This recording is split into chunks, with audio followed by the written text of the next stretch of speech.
I read and hear so many people pointing out things they don't like or that don't serve them as though they were permanent, fixed states that are immutable, meaning unchanging over time or unable to be changed. For example, I often talk about the challenging workplace issues because I've experienced them, and there is evidence that they are not improving, many getting more difficult as we deal with a post-COVID world and tremendous uncertainty in so many aspects of our lives affecting our work and workplaces. My objective in addressing the issues is to find solutions, which in my experience, these solutions start with you. You are not necessarily the culprit, but you do have free will and choices to shift the tide and find solutions. Personally, I refuse to be a victim and simply lament what I see. Victimhood and blame are insidiously limiting mindsets. Let's explore how you can look beyond what you can see and eradicate disempowering beliefs. I want you to start becoming who you want to be, and in doing so, create your new reality, including the infinite possibilities of change. Hi, I'm Jenny Clark, a conscious leadership expert who spent 2 decades in executive recruiting and talent management. Having worked with giants like Google, Spencer Stuart, I discovered that the secret to transformative leadership lies in the 5 dimensions of conscious leadership. And I'm here to help you unlock your full potential. Join me on this channel as we embark on an honest and vulnerable journey together and become the kind of leader that genuinely inspires organizational transformation. I have a few ways you can get involved in this conscious community. First, I've created a free career map to help you uncover your next career move. Second, I've created exclusive content for you with a community of like-minded leaders. And lastly, I send out a free newsletter every week. To learn more, check out the description of this video. In order to create this new reality I'm talking about, you need to do a few things. Begin by clearly defining what you want to create in your life. I'm always amazed at how people don't know what they do want, but can tell you what they don't want. Think about it. You've already boxed yourself in. That usually is accompanied by not believing whatever you might want, but can't articulate is possible. Okay, deeper hole you've dug. Now, for the nail in the proverbial coffin, you lament what is. You just can't stop talking about this unwanted condition. It's the focus of your attention, and you likely blame everything or someone for the whole situation. Any of this sounding familiar?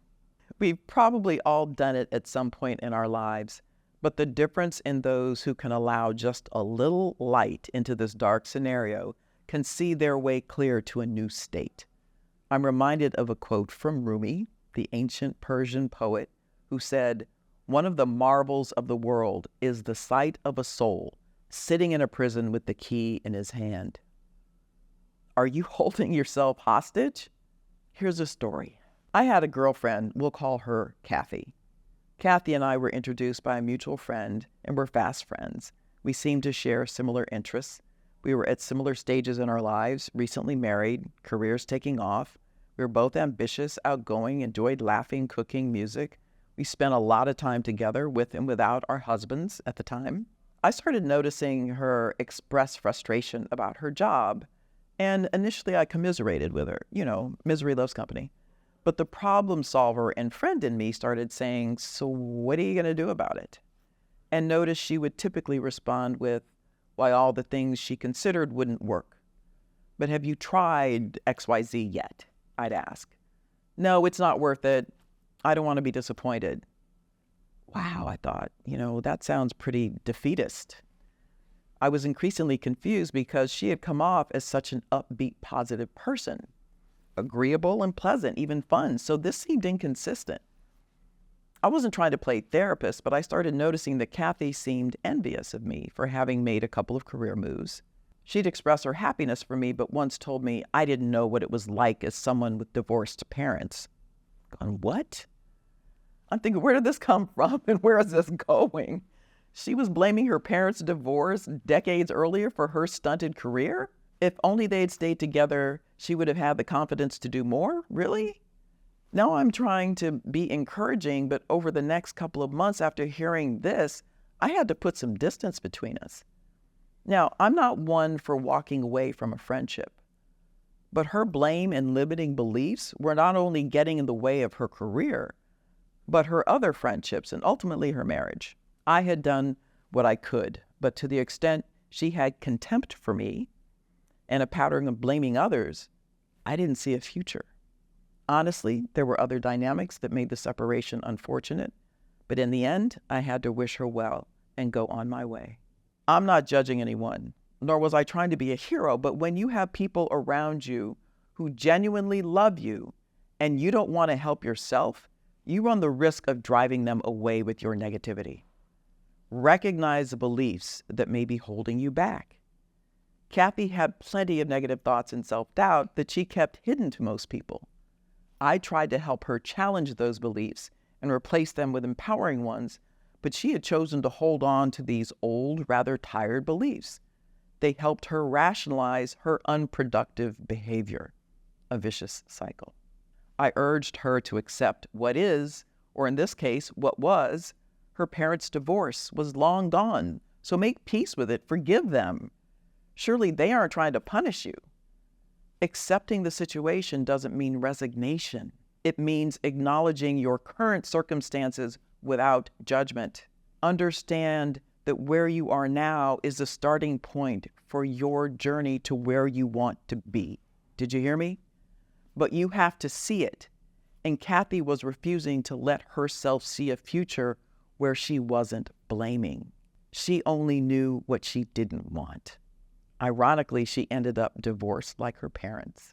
The universe gives us what we think about, speak about, and believe is possible. If any one of those is not present, you have resistance, dissonance instead of resonance. You are pushing against the very thing you say you want.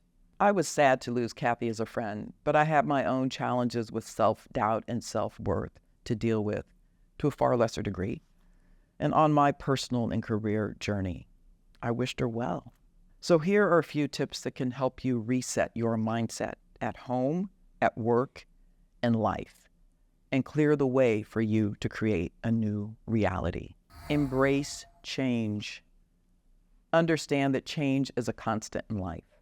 Instead of resisting it, embrace it as an opportunity for growth and learning. Release control. Recognize that you can't control everything. Sometimes letting go and allowing things to unfold naturally can lead to unexpected opportunities. Set goals and take action. Break down your vision into actionable goals and steps. Taking consistent action is key to manifesting your desires. Celebrate the small wins. Acknowledge and celebrate your achievements, no matter how small they may seem. Each step forward is a victory. Document your progress and give yourself praise for your own accomplishments. See and speak your success. Use visualization techniques to mentally picture yourself achieving your goals. This positive self-talk is a complementary tool that helps you boost your motivation and belief in your own abilities. Both visualization and positive self-talk are great at helping fend off doubt and despair. So here's what I want you to take away from this discussion. Remember that creating a new reality and breaking free from disempowering mindsets is a journey, not a destination.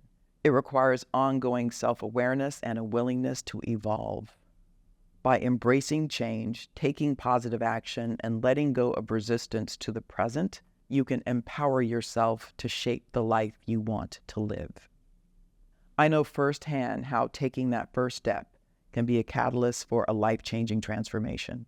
I remember the moment I decided to harness my own strengths, and it made all the difference in my career. That's why I've created a career mapping tool just for you to help you uncover your unique competencies and leverage them to design your own career map. Take the first step towards your next level by clicking the link in the video description, and let's start this incredible journey together.